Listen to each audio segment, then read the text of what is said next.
ধানের শীষে ভোট চাই। আর আসেন বলে আসেন, ভালো থাকে। বাংলাদেশে পরিবর্তন হয়ে গেছে, সাথে সাথে রাজনৈতিক পরিবর্তন করতে চাই।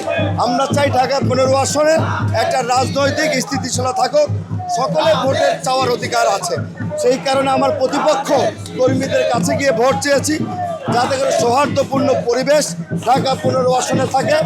জনগণ তার যাকে ইচ্ছা তাকে ভোট দেবে, সেই কারণে আমি তাদের কাছে দোয়া চেয়েছি। 14তম দিনে আমার প্রচার গণসংযোগ শুরু করেছে দুপুর 3টার সময়। ইব্রাহিমপুর, কাফরুল, উত্তর কাফরুল, দক্ষিণ কাফরুল হয়ে আপনারা নিজেও দেখতে পাচ্ছেন ধানের শীষের জোয়ার।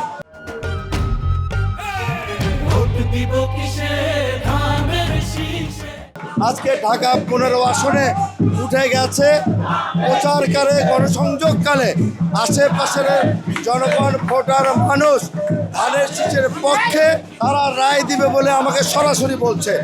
আপনি যেহেতু এলাকার সন্তান, এলাকায় নির্বাচন করছেন, আমরাও চাই এলাকার স্থানীয় বসবাসকারী একজন প্রার্থীকে আমরা ভোট দিয়ে নির্বাচিত করতে।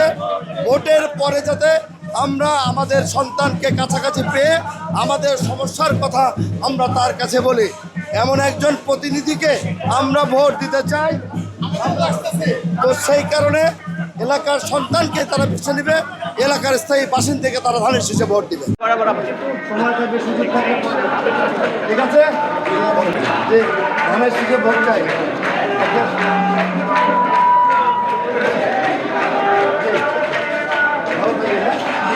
Thank you very much. আর আসেন বলে আসেন, ভালো থাকে।